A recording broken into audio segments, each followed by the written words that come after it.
rédíò Ìbàdàn ìkànnì ayé gbọ́. Òun sẹ́lẹ̀lẹ̀ ó milẹ̀ títì.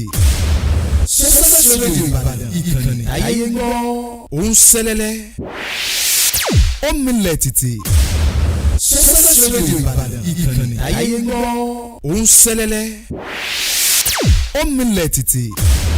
Success rédíò Ìbàdàn ìkànnì ayé gbọ́. Òun sẹ́lẹ̀lẹ̀ ó milẹ̀ títì. Success rédíò Ìbàdàn ìkànnì ayé gbọ́. Òun sẹ́lẹ̀lẹ̀ ó milẹ̀ títì. Success rédíò Ìbàdàn ìkànnì ayé gbọ́. Òun sẹ́lẹ̀lẹ̀ ó milẹ̀ títì. Success rédíò Ìbàdàn ìkànnì ayé gbọ́. Òun sẹ́lẹ̀lẹ̀ ó milẹ̀ títì. Success rédíò Ìbàdàn ìkànnì ayé gbọ́. Òun sẹ́lẹ̀lẹ̀.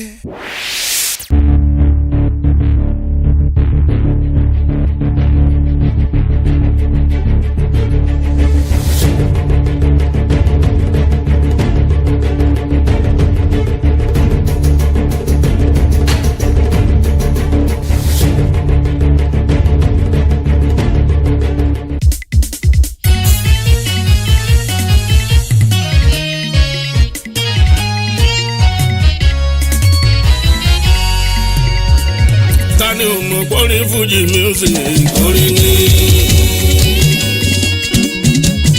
tani o mọ̀ pé Fuji music orin ni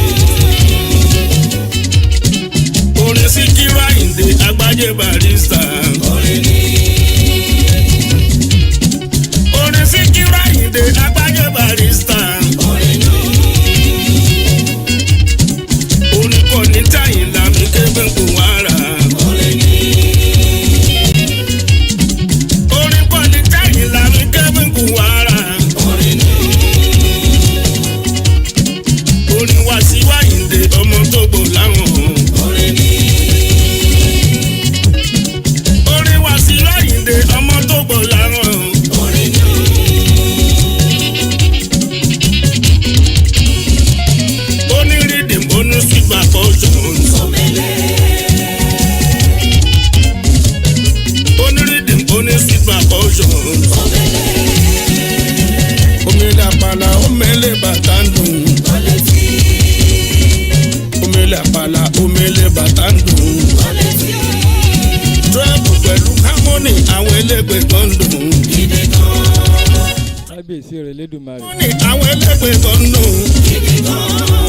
Agbe ló ń ké tiẹ̀ ní pogúnpogún.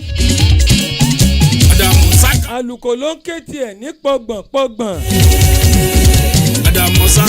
Ebi odídẹrẹ́ nìkan ló ń ké tiẹ̀ ní mẹ̀yàmẹ̀yà. Èmi ò ní ṣe tèmi lọ́tọ̀ lágbára Elédùà.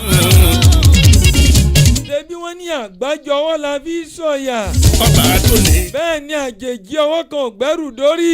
Jòǹbá kẹbàrú sa. Ọlámilékan Animashahun Abd.Hameed Ogidi ọ̀rọ̀. Ènílẹ̀ ní tó jẹ́ ní abẹ lọ́wọ́ ẹ̀. Olúna. Kàkà kíkiní kan máa dún bẹ̀ ní onítàpá ti tàn oòrùn sí. Àkèrè ló sọ bẹ́ẹ̀ nínú odò. Ìjẹ́ mo tún jí lóòrè mo dúpẹ́. Òde tó ń gbére pàdé olókun. Àlùkò tó ń gbére pàdé ọlọ́ṣà. Ẹ má gbére pàdé olókun mọ́. Kálùkò má gbére pàdé ọlọ́ṣà mọ́. Ẹ gbére kò mí àtàwọn olólùfẹ́ mi káàkiri ilẹ̀ yìí àtorílẹ̀-èdè Nàìjíríà diaspora. Mo tún kí yín káàárọ̀. Ẹ kú ojúmọ́ tòní. A ò ní dààmú. A ò ní tọrọ jẹ. A ò ní táwọ́ náà. Ọdún dùn fún wa. Kingdom music tó ń sọ. Tálẹ̀ fìwé, ẹ̀gbọ́n náà ṣọlá fìwé, kò fẹ́ tálẹ̀ fìwé. Ǹjẹ́ lórúkọ olùdásílẹ̀ kan nìyí Ọlánrewájú Ìdòwú Ìṣọ̀lá ọmọọba ìdílẹ̀dógún Jàgbàkòyí.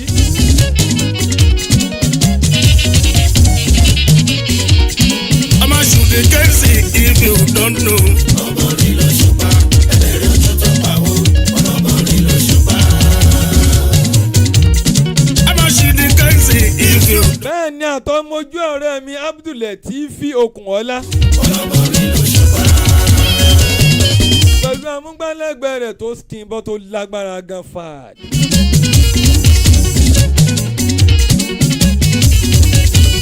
orúkọ gbogbo wọn lèmi Abd.Hameed Animashahun Ogidi ọ̀rọ̀. tóbi lórí TikTok Instagram. ní kí yín kú ojúmọ́ tòní. iléeṣẹ́ Success Radio nílùú Ìbàdàn.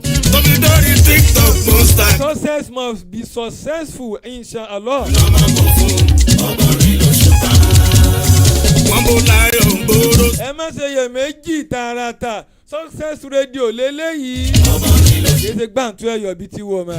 yẹ́ẹ́ wọ́n máa ń bó láyọ̀ ń gbòòrò sókà. bẹ́ẹ̀ mọ̀ pé yẹ òkín papá kan fò bíi ti wù ọ́ mọ́ ìyá méjì lẹ́yẹ máa ń ní. èmi àti bá mi comrade Lakin Alabi Tolúwa ni mi bá mi kára lé. a kí yín o lọ́kùnrin àtobìnrin pé ẹ kú ọjọ́ mẹ́ta o a sì kú ìlú yìí o a dúpẹ́ lọ́wọ́ yín pé gbogbo ìgbàlẹ̀ máa ń fẹ́ gbọ́ tiwa ojú tẹ́ fi máa ń wò wá ní gbogbo ìgbà kò ní fọ́ àmín. etí tẹ́ fi ń gbọ́ wá ní gbogbo ìgbà kò ní di ànáwó sí àmín. ẹ ṣé tẹ́ ń gbọ́ wá lónìí o a dúpẹ́. tó bá dòdò orin ọbọ. ìyẹn nípa àdúpẹ́ pẹ́ o. ọmọ tètè là ń gbọ́. níbo là ń lọ lẹ́tọ̀. ṣùgbọ́n ṣe tó forí dábìrà. ojoojúmọ́ là mọ́ bí tá a doríkọ Nàìjíríà. nígbà tá a bá wo òkè tá a wọlé tá a wọ ẹ̀yìn á rí pé àwọn kan ti padà lẹ́yìn wa. tá a bá tún jí ń gbà mí á torí pé àwọn kan tún dìde dúró sáfẹ́ ràn wá lọ́wọ́ ni àbí wọ́n fẹ́ gbé wa nígùn ọ́ àbí wọ́n fẹ́ ká ṣubú yakata. agbọ́n ń ṣe ìkàmọ̀dù ń ṣe ojú olóko rẹ̀ kúngbà kángbà. ọmọ tètè là ń gbọ́. bó la ṣe sọ̀rọ̀ ọlẹ̀ yìí sí kọjọ́pọ̀ afẹ́ni kọjọ́pọ̀ afẹ́ni. ẹ̀rù gbogbo èèyàn ń bà wá Nàìjíríà o. ajínigbé òkú ọ̀nbẹ́ o. bandit ń ṣe tí wọ́n ń ṣe ṣaka. àwọn bókobòkó bákobòkó haramu wọ́n ń ṣe tiwọn. ọmọ ilé ìwé orí nǹkan jẹ bó ti tọ́. ṣùgbọ́n kò. ìrẹsì ò ní kí ni oṣù bùtẹ̀ o. tó bá dòdò orin. búrẹ́dì ní ẹgbàá òun ò ní jẹ́ Nàìjíríà ó jẹun mọ́. tètè là ń gbọ́ gbogbo. epo pupa fò òkè ó di la ní ń fò lókè. dábìrà. tí wọ́n kó lo òkè òkun ní àkúkú mẹ́. ata náà yarí tá a jọ ń gbé ńlẹ̀ yìí ètò àbájẹ tí wọ́n bá dáńsì ọ̀gbẹ́lẹ́gbẹ́ owó ni o. àwọn èèyàn lọ́jà ń pariwo pé àwọn òrówó tajà mọ́. àwọn oníṣòwò náà láwọn fẹ́ gbẹ̀kúnwó. àwọn oníṣẹ́ àdáni ní màtíríà táwọn fi ń ṣiṣẹ́ kòkò ló ń ka nǹkan ti yan. wọ́n ní bẹ́ẹ̀ ni ọ̀fọ́n ó ti ṣẹ̀yọ́ sí gbẹ̀gìrì. bó o la ṣe wá ṣe eléyìí bó o la ṣe kó irú la eléyìí. ìlà tó ti kó lórí ìṣó ìlà tó ti kó lórí ebè. bó o la ṣe gé tá a ṣe é ṣe ti ṣe é dùn títí yọ̀. tí òfin wa máa yọ̀ tí ó fi dọ̀bẹ̀ ńlá.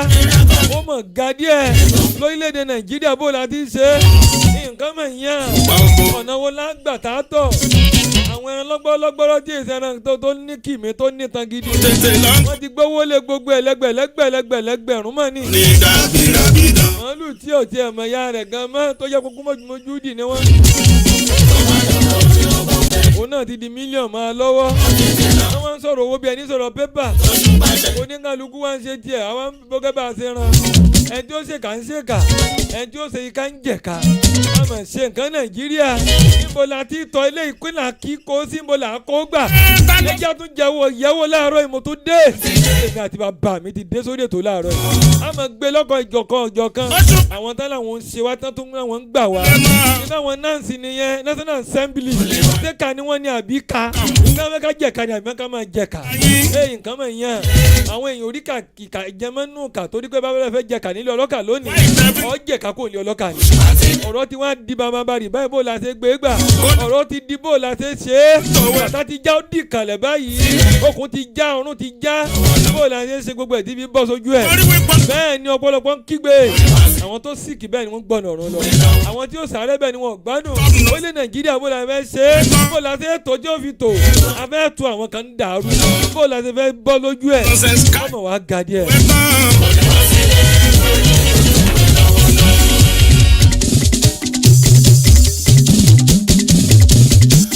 fẹ́nu pépé púpè sínú ayé mi àná ẹ má fẹ́nu pépé púpè sínú ayé mi mi ò fẹ́ tàbí ṣùgbọ́n nínú ayé mi mi ò fẹ́ tàbí ṣùgbọ́n nínú ayé mi bẹ́ẹ̀ bá dágbọ́n ṣe. ṣùgbọ́n kí n tó tẹ̀ wájú kí kókó kàn kí n lù wọ́n lọ́gbọ̀n ẹnu àwọn tán ti dórí òpó ayélujára Success Radio ẹ ṣeun ẹ ní dààmú ẹ ní jìyà ẹ ní tòṣì ẹ ní ráre. nínú ayé wọn òkú tá a bá sọ ọmọ pẹ̀lú sọmọ. amọ́lẹ́sẹ̀ bí òyìnbó ajé rí ìkẹ́.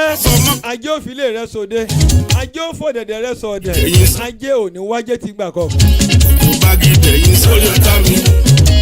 tàríkì ṣáàgì bá ti ṣáàgì lóko. tàríkì ṣáàgì bá ti ṣáàgì lóko. bó ṣe ń tẹ́ bẹ́ẹ̀ náà ni tó ń kọ́mẹ̀ntì ni tó ń mẹ́sẹ̀gì ó kan lánàá àbílẹ̀ TV. ṣe borí dára ẹ̀ ló fi ń gbé. ó ké lójú ṣùgbọ́n dàgbà síkún gan. táwọn oníṣẹ́ lórí ayé mi. irú táwọn oníṣẹ́ lórí ayé. ẹ bá mi ṣe àjẹ́ kó go viral dáadáa. èèyàn máa jà. àkànṣe ètò lélẹ́yìí ó yàtọ̀. àwọn olùkọ́. torí June 12 lọ́la. June 12 tó jù wánú jọ́ kìíní àná ká tó rí wa re. àwọn kàǹkóṣàǹkó méjì tí wọ́n jọ ń ṣe báratọ̀ sùn lù yìí wọ́n pẹ̀dánù ẹ̀mí wọn sínú ẹ̀. àwọn olówó gbẹ̀mí wọn gan. a sọ díẹ̀ láàárọ̀ yìí. ọ̀la ní June 12. ọ̀la ní June 12. ọ̀la ní June 12. ọjọ́ kejìlá oṣù kẹfà. ó lágbára gọ̀. ọjọ́ tí Nàìjíríà ò lè gbàgbé. ká tó gbàgbé rẹ̀ ńkọ́. ó dìgbà tá a bá rò ó tura. wọn ló burú jù ká máa ń gbà fún. ìgbọ̀ngbọ̀n ẹja lẹ́nu ẹlẹ́tànú òótọ́ ni. àwọn èèkàn tó bá lọ́ngbà náà wọn ò lóǹkà. bá a ṣe ń dáná tá à ń gbé pósí òkú àwọn èèyàn kan. àwọn kan náà sì ń kú lọ lẹ́nu agboolé gbà náà. bá a ṣe bẹ̀rẹ̀ sí dákẹ́ mírọ́. àwọn kan bẹ̀rẹ̀ sí kónú owó ńgbà náà wọ́n lówó dòní. bẹ́ẹ̀ làwọn kan tó sí ńgbà náà wọn ò bọ́nú owó mọ́ dòní. June 12 pẹ̀lú Nàìjíríà ọ̀làgbára pọ̀. èrè àwàdà tó ní lára mẹ́rin tó ń ṣe é pè fún ẹ. ìfẹ́nure ní kíyà ó kẹ́pẹ́ yẹn. ó kárí obìnrin mi nǹkan ò ní ṣe ẹ́. the first lady of the house, the pillar of the house, epitome of the house, my life, táyé bá lè ní tó rọ́nà. my goal, gbà mú. my queen. ọ̀dẹ̀lẹ̀ ọmọ táwọn Abd.Hameed fẹ́ gbà mú. kú mùsùlùmáyà tèmi. tọ́lájà òpó mú lérò olé. àgùntàn. má já àlé kan ọ̀dẹ̀dẹ̀ mi. ó ṣe nǹkan ò ní sẹ̀mí ẹ̀. jàgùntàn la àgùntàn ògo. gbogbo ẹnu náà fi máa ń jà pé kò sì ṣe. gbogbo ẹnu náà fi máa ń jà pé kò sì ṣe. àwọn ẹlẹ́nu ajá ẹ̀fọ́ ìtú. ẹ bá mi ṣe ẹ kó jẹ́ kó go viral dáadáa. ẹ̀fọ́ ibi tẹ́nu ń dẹ́sẹ̀ bẹ́sẹ̀ ò débẹ̀. ó dá mi lójú gbọ́dọ̀ tí mò ń sọ yín ń kan gbogbo òkan yìí. sọ. ó ń kan àwọn èèyàn léwu ó sì ń dé ẹ̀dọ̀ fúnra àwọn èèyàn. ó ń dé kò mú òkun wọn. bẹ́ẹ̀ ni ó ń dé kíndìnrín wọn. yóò dé gbogbo ẹ̀jẹ̀ àwọn tí ń bẹ́ẹ̀ nù pa síwájú ẹ̀jẹ̀ wọn sọ fún wọn. ẹ jẹ́ kó yé wọn pé tí ń bẹ́ẹ̀ nù nǹkan ju nǹkan lọ. ìtí ẹ̀ fi ń ṣe nǹkan ju nǹkan lọ. ìtí ń jẹ́ nǹkan sì ju nǹkan lọ. ọba mi Èdùmàrè ọba kàsí àrà àṣẹ yóò wù ú ọba tí fọwọ́ lẹ́rán mú ni. ń wo kálukú wa o. tó ń kálukú bá rí òbítíbitì tó kó jọ tó pè lówó Ọlọ́run lè má jẹ ọ̀nà kankan bẹ́ẹ̀ o. ẹ máa sọ fún wọn dáadáa. àwọn tẹ́ ń kówó lásìkò yìí àwọn tẹ́ ń kówó pamẹ́ wọ́n làwọn ṣèfẹ̀ dánmọ́ ọmọ àwọn ọmọ yín náà dà ẹ̀yin náà dà níbo lẹ wà níwájú Ọlọ́run ẹ lọ jókòó jẹ́ ẹ lọ sinmi ẹ̀dọ̀ ọba mi kàsí àrà. kì í ṣe ìyẹn lásán. iṣẹ́ ṣe gbàmù láyé máa fi ṣe panu. àlọ́rùkọ tó jẹ́ tó. ẹ jẹ́ ń kọ́kọ́ lọ da aṣíwájú Bọ́lá Ahmed Tinubu ẹ la fọkànbalẹ̀ ní bàbá yìí sọ ẹ la fọkànbalẹ̀ ṣé fọkànbalẹ̀ rèé àbí dọ̀kànrú àbí gbọ́kàn òkè aṣíwájú Bọ́lá Ahmed Tinubu láìpẹ́ yìí tí àwọn TUC àtẹnẹsì tán complain tí wọ́n lọ strike fẹ́rẹ́fẹ́ tí wọ́n kọ́ lọ fẹ́ padà ara àwọn nǹkan tí wọ́n complain lórí òdodo ọ̀rọ̀ ń bẹ́nu ẹ̀ o ṣùgbọ́n àṣejù ń bẹ lọ́rọ̀ tiwọn náà àti pé àwọn gan náà ṣaago ń búgò ṣùgbọ́n òdodo ọ̀rọ̀ gidi tá a níbẹ̀ inú nonsense á rí sense ń bẹ o. àkọ́kọ́ náà tí mo fẹ́ ká gbéyàwó lórí ọ̀rọ̀ yẹn láàárọ̀ yìí tí aṣíwájú Bọ́lá Ahmed Tinubu ṣe torí pé àlè torí pa á jẹran ká máa pe màálù ń bọ̀ dá o wọ́n ṣe nǹkan tó lágbára tó jẹ́ pé ó jẹ́ ká máa wò káwọn náà ìrò pé wọ́n ní ìfẹ́ ìlú ó jẹ́ káwọn náà ká máa wò wọ́n pé ìrò pé wọ́n nífẹ̀ẹ́ mẹ̀kúnnù ó jẹ́ ká máa wò pé àwọn náà wọn ò mọ̀ para ń tàyàn akẹ́yìn ẹ̀dìẹ jẹ́ kò mọ̀ para ń tẹ ìdí ń tẹ fúrọ̀ ń tẹ díẹ̀ o inú tó hàn gbangba tí ò pamọ́ ìní pé billions of naira ìní wọ́n ní aṣíwájú Bọ́lá Ahmed Tinubu gbé kalẹ̀ láti sponsor hajj this year láti fi sponsor hajj this year kí ló bí kí ló fà á ebi ń pa wá ọlọ́ṣẹ́ ń polówó nígbà tá a bá fọnú bá a lọ́wọ́ sí fọ̀dé ṣé n tọrọ kan nu ẹ jẹ́ nǹkan àkọ́kọ́ ṣé n tọrọ kànú ṣé n tó kànú ebi nìyẹn ebi ń pa ogun aráàlú wọn ń pariwo wọn máa ń gbóúnjẹ kalẹ̀ gan tán ní kéèyàn ká lọ mọ́kà yóò lóun ọ̀lọ́ ni alẹ́ àṣà kọ́bùrà ìṣà ìní kùránì sọ ìní àwọn lábàá sọ ìlúwé ọ̀rọ̀ sọ bó máa gbóúnjẹ kalẹ̀ gan tí irun sì tó wọn ní kó lọ jẹ náà kó tó wá kírun ẹni wọ́n sọ ebi ń pa gbòòlù ara ń ní ìlú ìrẹsì òṣèrà búrẹ́dì òṣèkọlù ṣeré ni wọ́n pè ní àbí wọn mọ̀ pọ̀rọ̀ gidi làwọn èèyàn sọ ni sọ́nà pàwọ́dà ni ṣé wọn dé itri ni ṣé wọn ra nǹkan jẹ ṣé wọn láwọn tí ra nǹkan ṣé wọn ní information special SSA ni àwọn tó máa fún wọn ní information tí ó gbóra táwọn bá tiẹ̀ lè rìn lù ọ̀rọ̀ yìí lágbára pọ̀ ó bá yẹn lọ́kàn jẹ kò dùn yẹn nú ṣùgbọ́n ẹ mẹ́jẹ̀ ń gé ẹ mẹ́jẹ̀ ń pe pété ẹ jẹ́ ń gbé láwọn èèyàn lọ́wọ́ ẹ jẹ́ sọ́npa ẹ̀ bá mi lákẹ́ àlàbí ọ̀rọ̀ lélẹ̀. ẹ ṣe àtọkùn kọ́lọ́n kó ṣàánú wa lórílẹ̀‐èdè yìí nítorí pé ẹ jẹ́ àkọ́kọ́ wo nǹkan tí ó ṣẹlẹ̀ lórí ọ̀rọ̀ yìí tí olórí orílẹ̀‐èdè tó bá lè wo pé kò ń satisfy àwọn few people with such amounts of money pé mo sọ ń jẹjọ ó dàbí ẹni pé mo wà too personal láti rèétí ẹni tó jẹ́ olórí orílẹ̀-èdè wa ní àkókò yìí ó dàbí pé omi àánú àwọn mẹ̀kúnnù ó ti gbẹ lójú ẹni tó jẹ́ aṣáájú wa lórílẹ̀-èdè Nàìjíríà pẹ̀lú gbogbo bí àwọn èèyàn ṣe ń kígbe lọ́tún àti lósì tọmọdé ń kígbe tí àgbàlagbà ń kígbe tẹ́ wá ní 90 billion òun lè máa wá provide fún àwọn tó ń lọ sí ájì ẹjọ́ kí ni wọ́n fẹ́ lọ ṣe lọ́run náà a mọ̀ pé Ọlọ́run náà fẹ́ lọ bẹ̀ ṣùgbọ́n ìgbà tí inú Ọlọ́run gan ò dùn ọ̀dẹ̀ ò dá ẹ wá ń tún ta ṣe ó kù díẹ̀ káàtó o tí àwọn èèyàn kan bá wà tí wọ́n ń gba bàbá ẹ̀ níyànjú wípé ẹ ṣe fún wọn ẹ jẹ́ kí wọ́n lọ èló ní 90 billion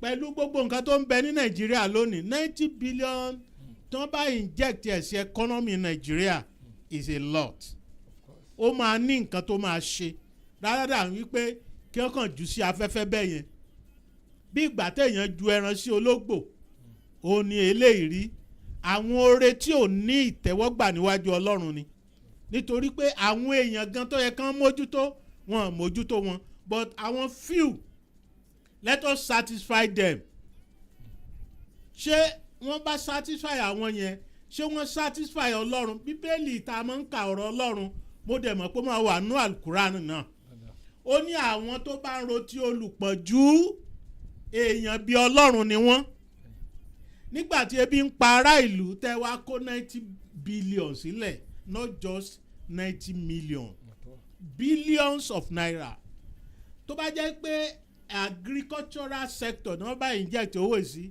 it will go a long way sir rather than frivolous spending tó èmi kàn rí pé iná àpà ó ní ìnáwó tí wọ́n ná yẹn kò ṣe ìtẹ́wọ́gbà níwájú Ọlọ́run torí inú àwọn èèyàn ò dùn àwọn èèyàn ń sunkún lábẹ́nú àwọn èèyàn ń kígbe lójoojúmọ́ wípé ẹ gbà wá ẹ wo nǹkan tí ata ń sọ lórílẹ̀‐èdè Nàìjíríà nísìn tí ata bá sì lọ wọ́n bẹ́ẹ̀ yẹn ẹ mọ̀ pé ìpọ́njú ló ti wọ Nàìjíríà nìyẹn ó kù bá ṣe máa ṣe so in my own assessment it's a waste of money it's a waste of our economy ó dẹ̀ yẹ kí wọ́n dáhùn sí tó bá yẹ pé decent society ni ó yẹ kí ìlú kó rise kàn béèrè lọ́wọ́ bàbá yẹn wípé ẹjọ́ ṣé n tí kàn nìyẹn tẹ́ fi wá ń spend a lot of money láti máa jọ pé káwọn èèyàn travel lọ sí ilẹ̀ mímọ́ gbogbo owó tí wọ́n ná yẹn wọ́n máa jìyà rẹ̀ lọ́dọ̀ Ọlọ́run o that's what I know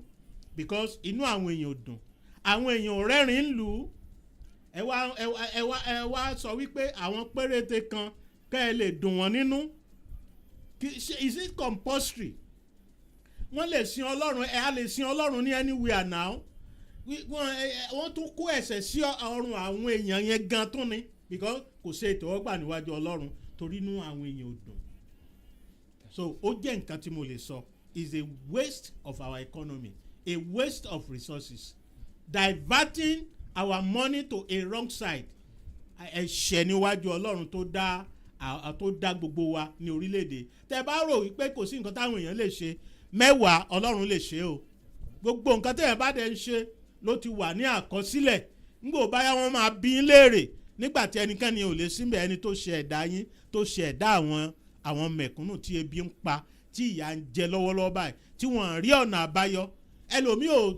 ẹlòmíì ò tí ì jẹ láti àná títí ó fi di àkókò tá à ń sọ̀rọ̀ yìí ṣerú nǹkan bẹ́ẹ̀ yẹn tírù yẹn wá gbọ́ wípé iye owó báyìí lẹ ná lórí pé àwọn èèyàn ń lọ sí ibì kan inú wọn ò lè dùn o èpè burúkú náà máa ṣẹ́ táwọn èèyàn bá dẹ̀ ń sọ̀rọ̀ nínú ìnira ọlọ́run máa ń gbọ́ nítorí pé nínú ìnira ni àwọn aláìní wọ́n ní tí wọ́n bá ké ní ọjọ́ ìpọ́njú wọn pé ọlọ́run máa ń gbọ́ tiwọn so it's a waste of our economy that is what I can say about it.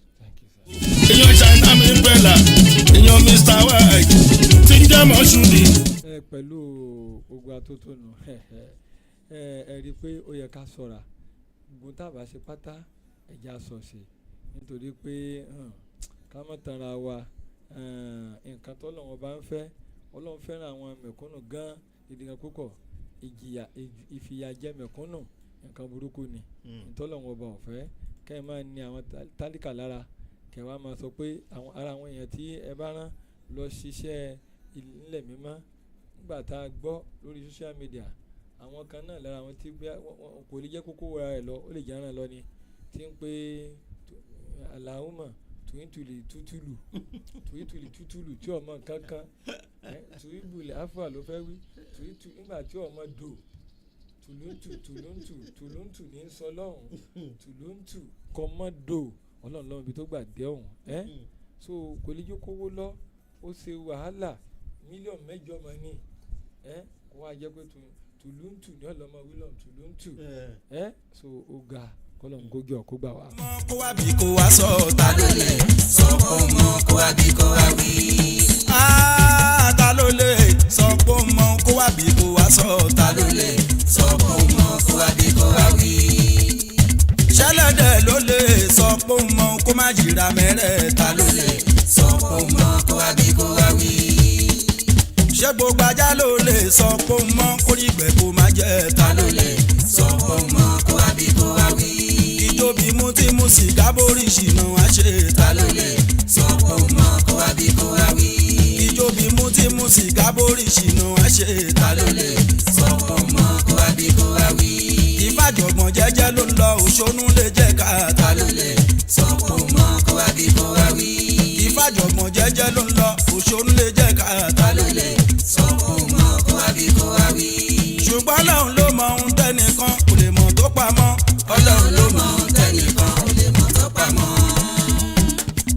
Ọlọ́run ló mọ Ọlọ́run ló mọ Ọlọ́run ló mọ ohun tẹ́nìkan kò lè mọ̀ tó pamọ́.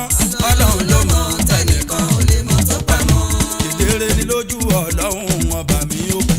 Ọlọ́run ló mọ ohun tẹ́nìkan kò lè mọ̀ tó pamọ́. èèyàn ní òru là á ṣe ká tó forú dúdú bójú. Ọlọ́run ló mọ ohun tẹ́nìkan. Ọlọ́run ló mọ tẹ́nìkan ò mọ̀ tó pamọ́. lójú Ọlọ́run ọba mi òkè. ṣùgbọ́n tí ń ṣe burúkú náà mọ̀ pé burúkú ló ń ṣe. ẹni ṣe rere táyé rò pò ń ṣe káwọn Ọlọ́run ló mọ̀. ẹ̀dá tó ṣe ká táyé rò pò ń ṣeré òun Olúwa lóye náà ṣe ń sọ pọ́run màlúmẹ́ni tí ó là. gbogbo ẹ̀yin tẹ́ ń ṣe bí ilé ayé yìí tẹ́ fẹ́ kí ti yan ọ̀dà tẹ́ ń ba tẹlòmíì jẹ́. Ọlọ́run ló mọ tẹnìkan ò lè mọ̀ tó pamọ́. Ọlọ́run ọba mi òkè. Ọlọ́run ló mọ tẹnìkan ò lè mọ̀ tó pamọ́. ọmọ òru là á ṣe kábò forú dúdú bójú.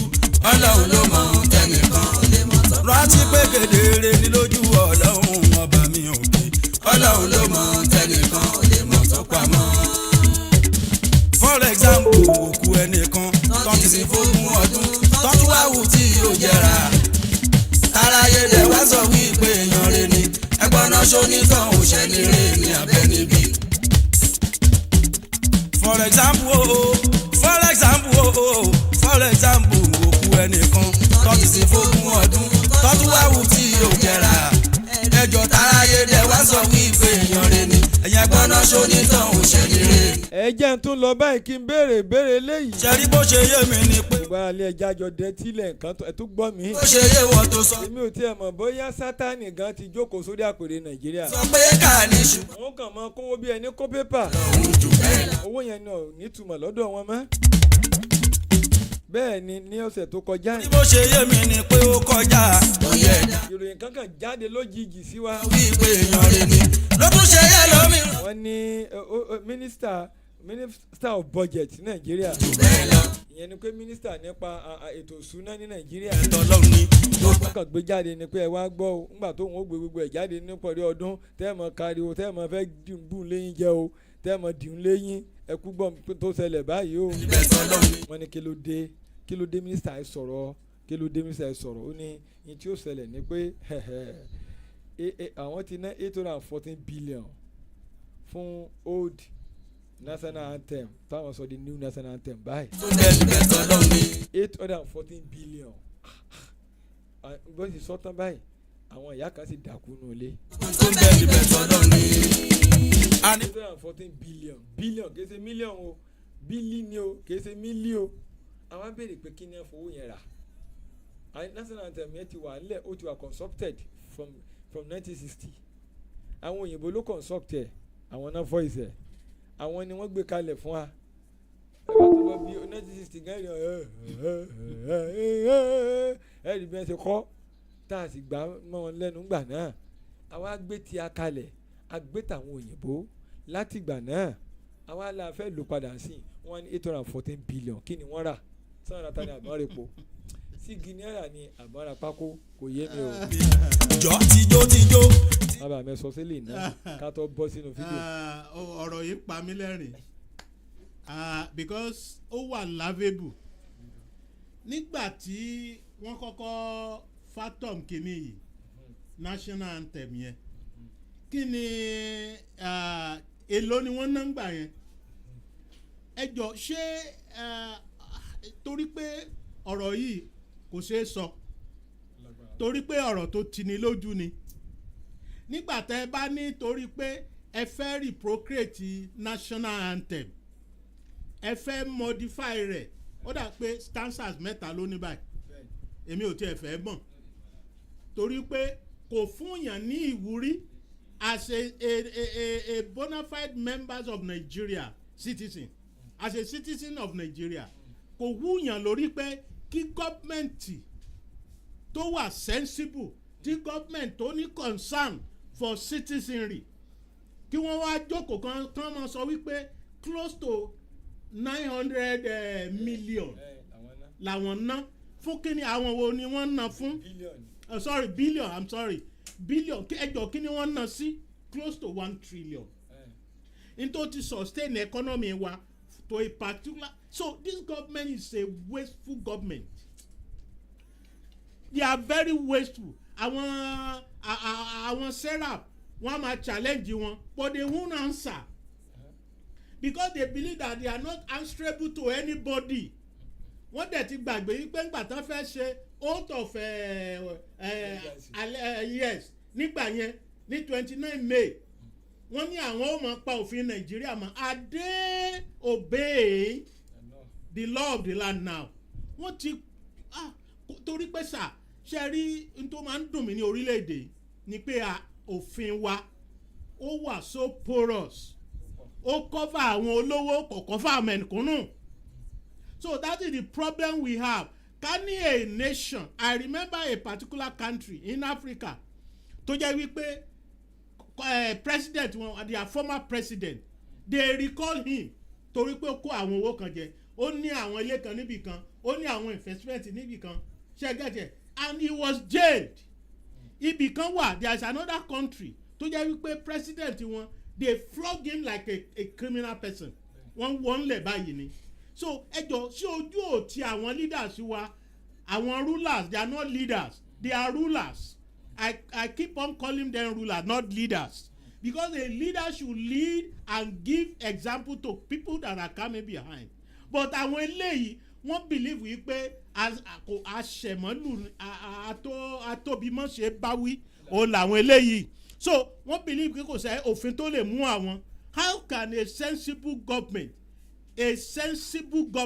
tó ń ro ti àwọn ará ìlú tó ń wò wípé níbo ni a ti lè inject comfort sí inú ayé àwọn ènìyàn tí ó wà ní tó wá jẹ́ pé hardship àwọn nǹkan tí èèyàn máa gbọ́ ẹni tó bá ní hypertension tó máa kú lójijì ẹni tí èèyàn máa gbọ́ tí ò ní lè rọrùn sùn when you spend over 800 billion over national just a national ṣọ́ọ̀ṣì compose ẹni àwọn àwọn ló wà involved tí wọ́n entrench kìíní àwọn àwọn ló wà tán peruse tán wípé okay we are okay with this one ṣé sitting allowance náà fún àwọn yẹn ni because I don't understand it's a mystery to anybody yàtọ̀ sí àwọn tó kówó iná ni and if because kò sẹ́ni tó máa investigate wọn they just announce any arbitrary figure wípé iye tá a ná nìyẹn because kò sẹ́ni tó máa query wọn wọ́n á pín owó yẹn náà ni it's a sad story in Nigeria where people that we supposed to recognize as our leaders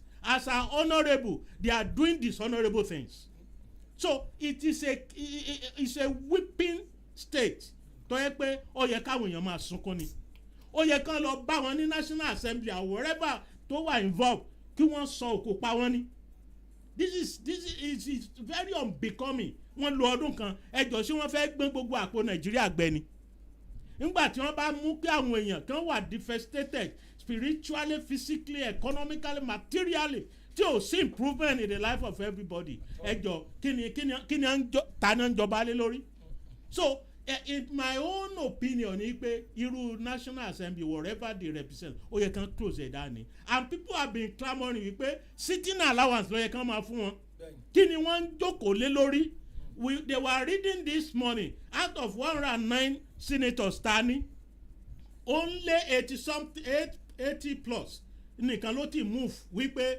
this is what ṣé àwọn 24 yòókù ṣé wọ́n rí nǹkan tó jẹ wọ́n níyà ní constituency wọn ni they were just sitting down porous their faculty is very very empty wọn ní nǹkan kan tí wọ́n lè sọ wípé nǹkan tó ń jẹ wá níyà kò sí nǹkan kan tí wọ́n lè move motion tí wọ́n lè move ní National Assembly wípé torí ẹ̀ta ti wá jókòó níbẹ̀ they are about ní July nísìnyí ló máa pé ọdún kan tí wọ́n inaugurate National Assembly doing what just irrelevant people that they cannot think people that cannot even moot something very good for the populace they are just a waste generation ó yẹ kí gbogbo wọn lọ sẹ́wọ̀n ni gbogbo àwọn tó wà involved nínú spending up to 1 trillion to modify the national anthem which is not useful to anybody it's not useful to community what is the importance of the national anthem when the whole Nigeria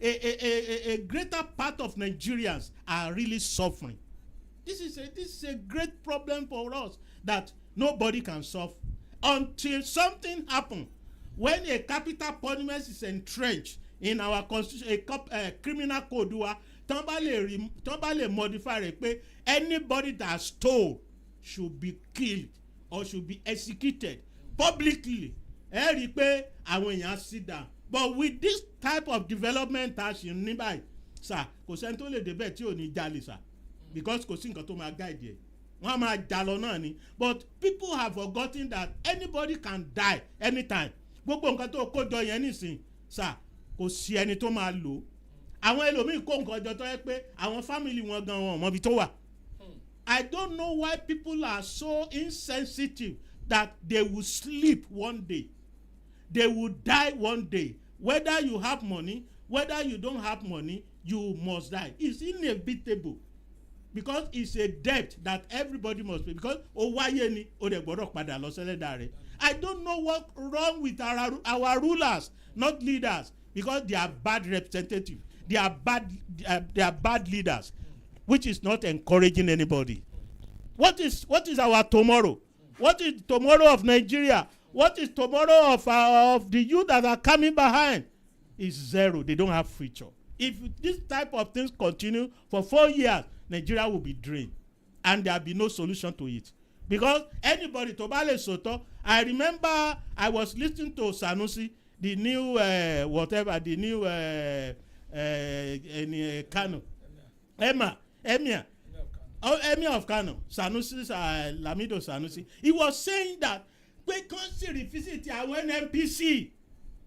Even the government does not know how the NNPC are operating. They are operating under a shadow, which have been they have a clique in NNPC. So they don't know, even the finance, the Ministry of Finance, they don't know how many barrels. They just dictate a particular figure to them, and they accepted it like fools. So this is our complicated problem, which I don't know how the solution can be provided, because we have a wasteful set of people in the National Assembly. How can they close their eyes? How can they close their ears when somebody says he spent close to 1 trillion to foment trouble, which they call a national anthem? Which national anthem? What's wrong with the one that we are singing before? Does that provide a solution to our challenges? No. But let's see how it goes, because I know one day, this thing will discontinue, because people will arise to their responsibility. When those people that went to Abuja, they could not offer any solution to our problem with the immediate constituent problem. Ó yẹ kán máa sọ̀kò sí wọn tí wọ́n bá ti ń dé. Tó bá ti ń bọ́lẹ̀ nu mọ́tò báyìí, kán máa fòkò pa wọ́n ni. Because they are irresponsible. That's the language I can use for them. Ẹ̀rẹ́ni tó jata ni. ọ̀rọ̀ lẹ gbọ́ yìí. ẹni àfọ̀rọ̀ lọ ṣe é ti gbọ́. tó jẹ́ yomi. bàbá mi mẹ́nu bẹ̀ wọ́n mójú bẹ̀ wọ́n mọ bó ṣe ń lọ. tó jata ni. ẹ wá wo fọ́nrán kan láìpẹ́ yìí o. jẹ̀nu tó fi ń jẹyọ. fọ́nrán yẹn lágbára pọ̀. òun náà máa escalate many things kẹ́ ẹ lè mọ̀ kó buttress ọ̀rọ̀ tí bàbá mi sọ kalẹ̀. ajẹ́pẹ́ lólókun. àwọn lawmaker wa ní Nàìjíríà lawbreakers okay wọ́n ní lawbreakers ni wọ́n. wọ́n make law wọ́n break law. They are taking law in their own self-interest. They are not using for selfless, to help country, to help masses, to disgrace masses. àwọn lawmaker wa allowances àti salary nǹkan wọn kẹ́ ẹ lè mọ táwọn NNC sọ àti UC sọ wọ́n rí kí wọ́n tó máa sọ ajá òdèdè gbó ṣùgbọ́n orí bẹ́ẹ̀ kọ́ lóògùn orí fífọ́ ni o. níta ń sọ fún wọn ni pé orí bíbẹ́ kọ́ lóògùn orí fífọ́ o. àdójó yìí lọ. ó yẹ jẹ́ ndókè lọ́hùn kí n fi hàn yín obìnrin kọ́ bá ń gbọ̀rọ̀ náà sọ ó yá ẹ bá ń gbé òkè lọ́hùn ẹ kú kalẹ̀ ó yá. To be a lawmaker in Nigeria, by the way, all you need is secondary school certificate. Yet your basic salary is 2.5 million naira per month. Furniture allowance is 7.4 million per month. Who changes furniture every month? Newspaper allowance. Nobody is reading newspaper, by the way. But they still get 1.2 million naira per month to buy newspaper. And then they have wardrobe allowance, 621,000 every month. Recess allowance is 248,000 every month. It is different from leave allowance. What does that even mean? Another 248,000 per month. On top of that, they have accommodation allowance, 4.9 million every month. Is any one of them paying rent, sending me rent? Yet they are getting 4.9 million for accommodation every month. They have utilities allowance, 828,000 every month. Entertainment, 828,000 every month. And we are also paying for their personal assistant to 621,000 every month. And then they get vehicle maintenance allowance, 1.8 million. By the way, they also get 9.9 million every month to buy new vehicle. If they are buying new vehicles every month, should we also be paying another 1.1 million to maintain their vehicle? New vehicle. By the way, they are also getting severance gratuity, 1.8 million. And as if they have not insulted our intelligence enough, these lawmakers are also getting hardship allowance, 1.2 million naira every month. What hardship? What hardship are they facing? Now, despite all that ridiculous amount, all that ridiculous allowances, the money that they are given, which they are supposed to use to develop their constituencies, they are also pocketing. Many of them are also pocketing it. This year, by the way, they increased their constituency allowance. The senators increased their own from 200 million naira a year to some of them are now getting 400 million, some are getting 500 million. They call them senior senators, and many of them are still pocketing this money that is meant for the development of their constituencies. So as if their own personal allowances are not enough. How can you not see that this is evil? Nigerians, by the way, you need to stop praying against those old women in your village, because these government officials are the real witches and wizards. And we've not talked about all the allowances that the ministers are getting, the governors are getting, the president, the vice president. We just found out that the president, the vice president, and the first lady have spent 8.6 billion, not million, billion naira just on traveling, local and foreign travels between January and March of this year. Alhaji Tinubu, is this what you had in mind when you said Emilo come? Also, we found out that 30 governors in Nigeria have spent 968 billion, again not million, billion, on refreshment in the first quarter of this year alone. The people that put them in office are getting paid 30,000 naira a month. And they're okay with that. Oh yeah, where is my slippers? Don't beg me, Jaren. Because some of these officials, they need to, they need to be caned. By the way, Labour Union was asking for 494,000 as the new minimum wage per month. Tinubu said that they cannot afford it, that is too much. So now they are hoping that the president would approve at least 100,000 naira. Let us keep our fingers crossed. In the meantime, they have suspended the strike for 5 days until they reach an agreement with the government.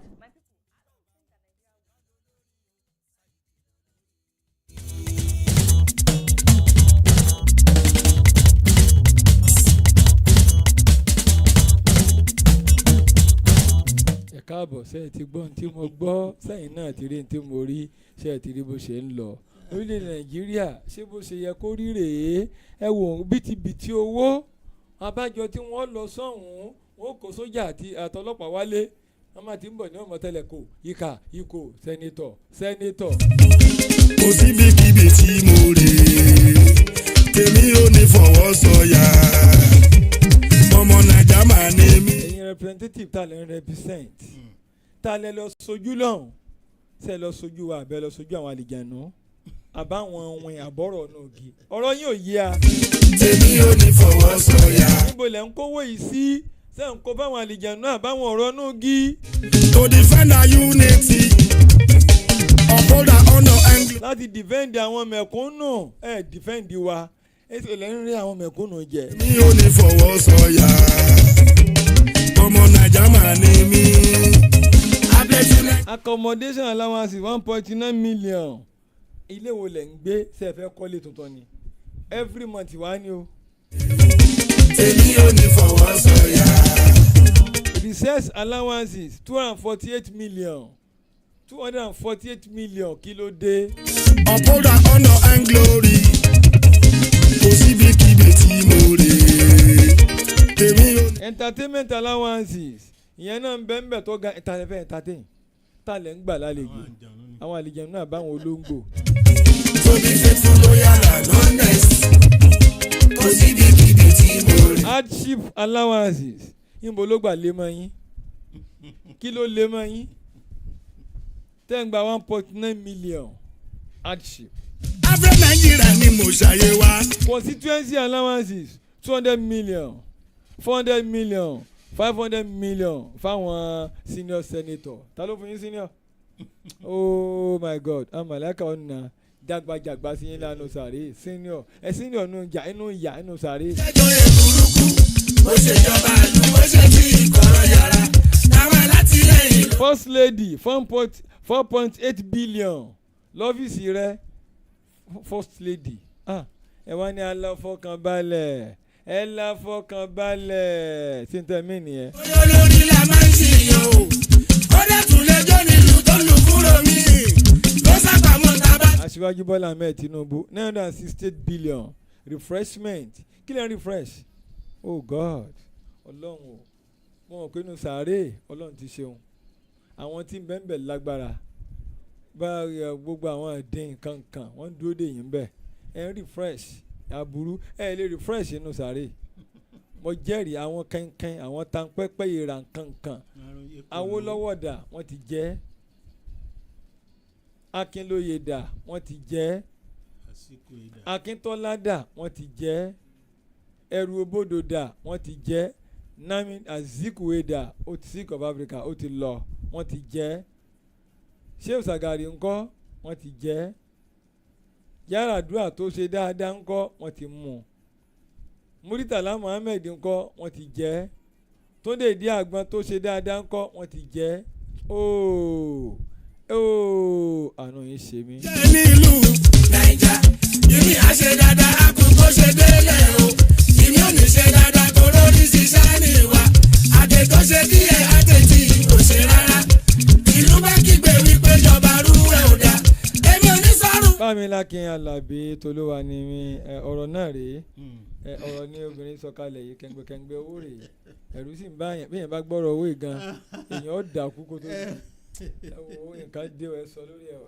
ẹ ṣe àtọkùn ṣe rí in my own perspective ó dùn mí mo sì sọ níjẹjọ náà àwọn TUC àwọn NSC wọ́n lérò dáadáa wọ́n ní èrò dáadáa because bí government of the day tán bá lọ approve 1 million fún wọn as wage increase nǹkan kan náà ló máa bounce even 1 million yẹn kò ní work because the value of the money would have been lost.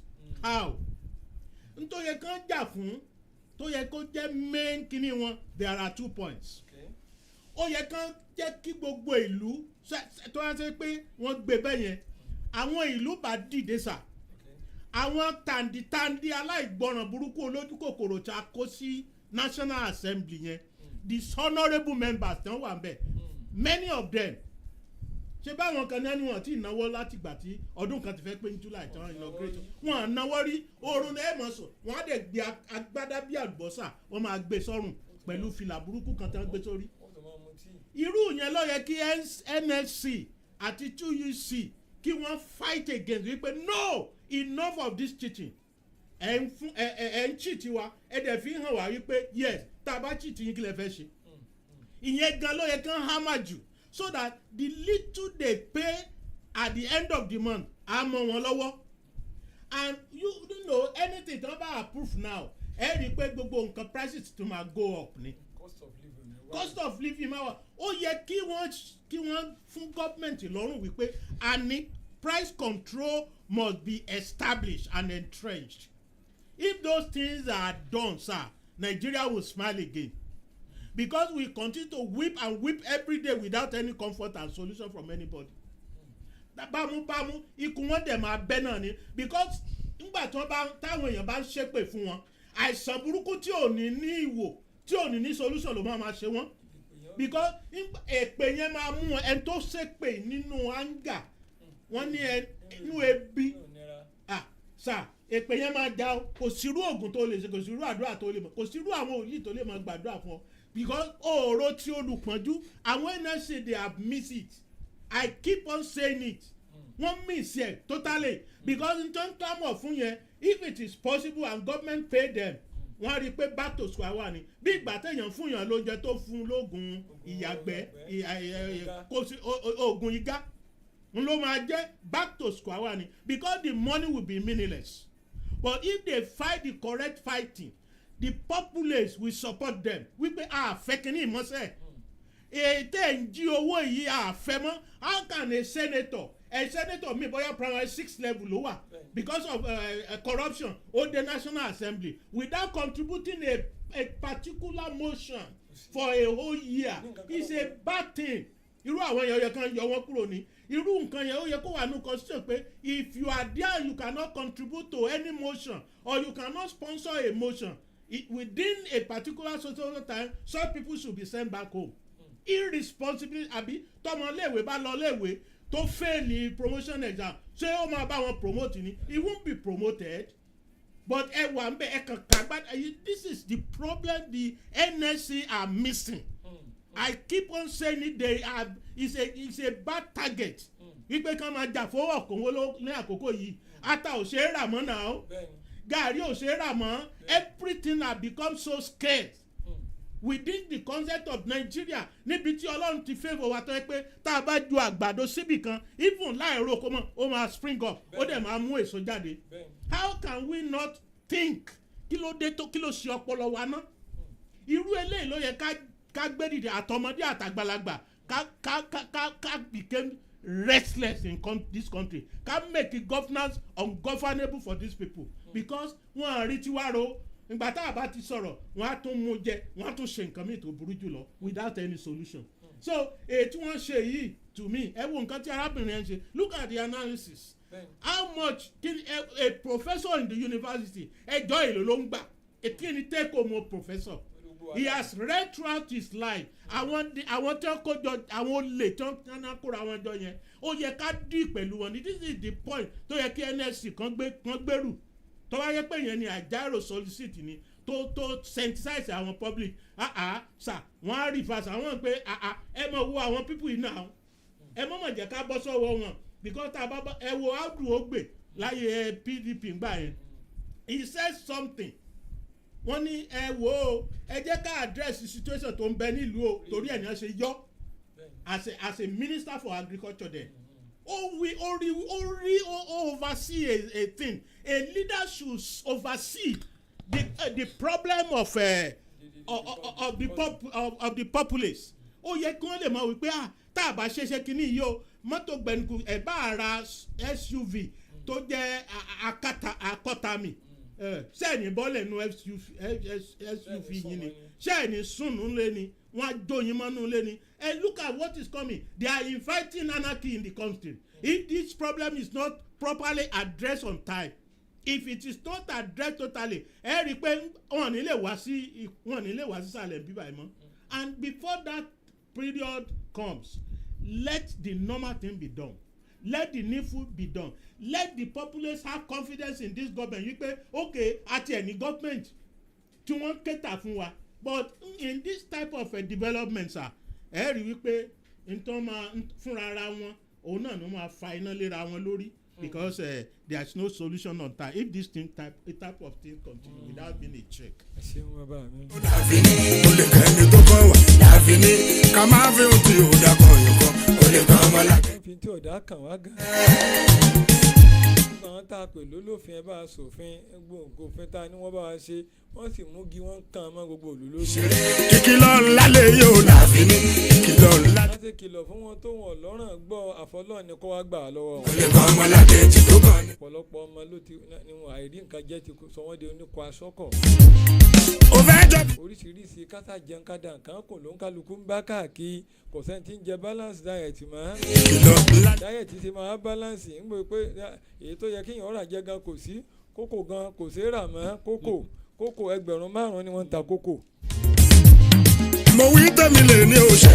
kò sí àyè mọ́ ọ̀làgbára president Senegal tí wọ́n mú wọn arrest wọ́n fi ìyà jẹ ṣùgbọ́n àdìjọ́ mẹ́jọ mọ̀ rí fọ́nrán yẹn wò àìsàn ní ìṣẹ́jú 5 ọ̀dà former president Senegal nígbà ọwọ́ tẹ̀ tí wọ́n gbà mú wọ́n ní ó ti kó àwọn owó jẹ ó ti ṣe àwọn owó ṣàkàṣàkà nù lù ṣùgbọ́n àwọn aráàlú wọ́n dìde wọ́n dẹ̀ ní kí wọ́n arrest ẹ̀ ǹjẹ́ wọ́n ti arrest èèyàn kan ní Nàìjíríà tó jẹ́ former president.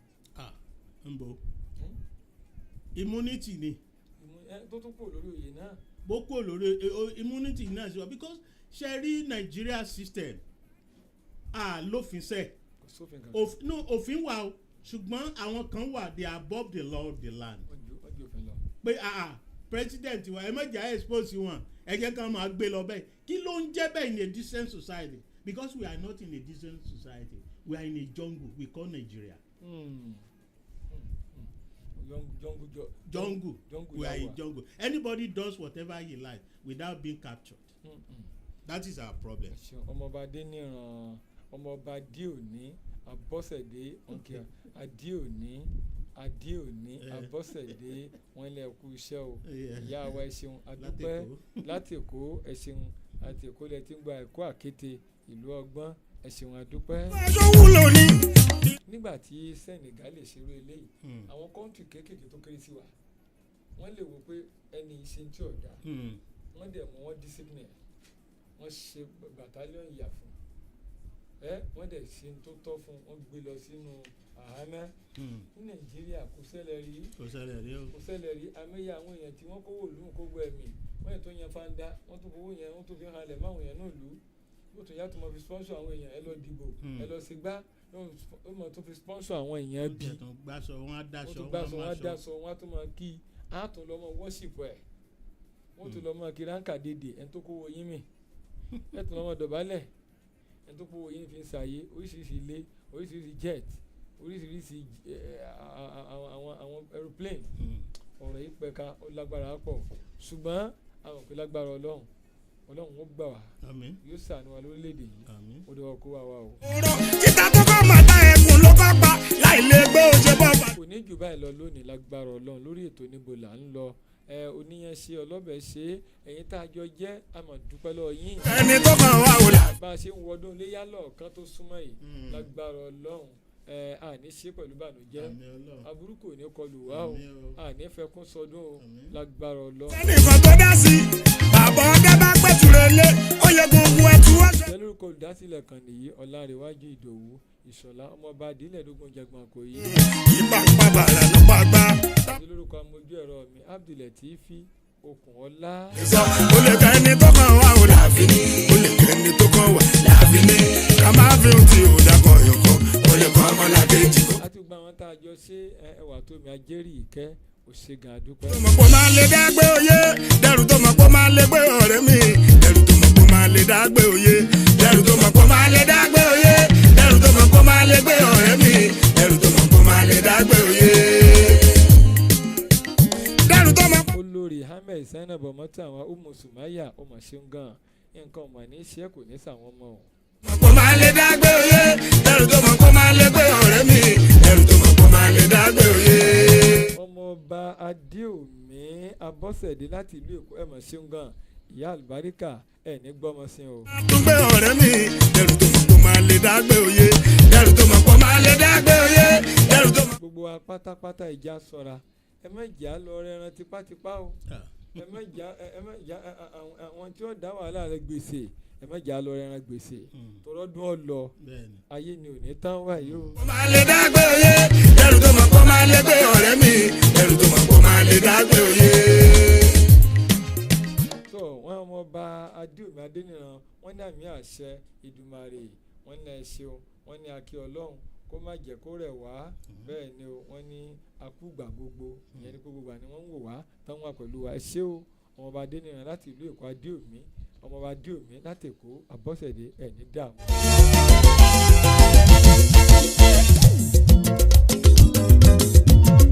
ní màá fi lè lọ díẹ̀díẹ̀ ibi àti bàbá mi Tolúwa ni Àlàbí Lákin nǹkan ò ní ṣe ẹ kára lé.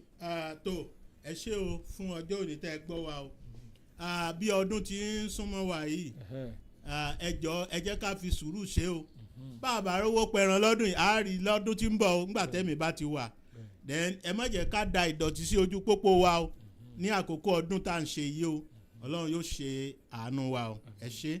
gbogbo àwa tá à ń tráfù tá à ń rìnrìn àjò pàápàá àwa wakọ̀ ẹ bá ti wakọ̀ ẹ má mutí tẹ́ ẹ bá mutí ẹ má wakọ̀ ẹ já sọ àlójú pópó mo fẹ́ sáré bọ̀ ẹ jẹ́ ń lọ Kaduna ẹ jẹ́ ń lọ Sokoto kí n sáré lọ kí n sáré dá lọ kí n sáré máa bọ̀ gígì ẹ ṣọ́ra ẹ já ṣọ́ra ṣe pẹ̀lẹ́pẹ̀lẹ́ ìnẹ̀jà máa ṣe pẹ̀lẹ́pẹ̀lẹ́ lẹ́gùn àgbájó asúrì tètè ò ní kọjá alé arìngbẹ̀rẹ̀ ò ní sùn sọ́nà ká lọ rí kábọ̀ rí ó sàn ju ká dé sínú kòtò ẹ sàárè lọ o ẹ já máa ṣọ́ra ṣe ní tá a máa pa Elédùmarè àkújá pa àní dààmú yóò rọrùn fẹ́ni kọ̀ọ̀kan wa ojú òní tì wá iléeṣẹ́ Success Radio ń kí wa ipò ẹja ṣe jẹ́jẹ́ tìlú Ìbàdàn bí bẹ́ẹ̀ ni ẹja ṣe jẹ́jẹ́ lágbára Elédùà a ò ní sunkún níjọ́ ọdún o ariwo ẹkún ò ní sọ nílé wa o wọn ò ní gbòkú ọmọ wa bá wa lé o àwa náà ò ní gbòkú ránṣẹ́ o gbogbo ẹ̀yin tó kéré Olúwa bá dúró tì yín o gbogbo tí ń jẹ́ ìnira kọ́wálukú wa Olúwa bù tútù síbẹ̀ ara ò ní ní wa o yóò máa dùn fún wa kò ní bàjẹ́ fún wa gbogbo ẹ̀yin Success Radio family lágbára Ọlọ́run a ò ní fẹ́kún sọdún ojú ò ní tì wá lágbára Ọlọ́run ara ò ní ní wa o Olódùmarè á dúró tì wá gbogbo tí ń jẹ́ ìbànújẹ́ kò ní jẹ́ tẹnì kọ̀ọ̀kan wa títí dìgbà míì tá a máa pàdé lágbára Ọlọ́run láyọ̀ mo kí tí kè dáadáa ẹ̀lẹ́ ẹ̀kú ètò ojú òní tiwa Abd.Hameed yín rè Animashahun Abusumaya Ogidi ọ̀rọ̀ àfẹ̀dẹ̀wédè wa ó dàbọ̀.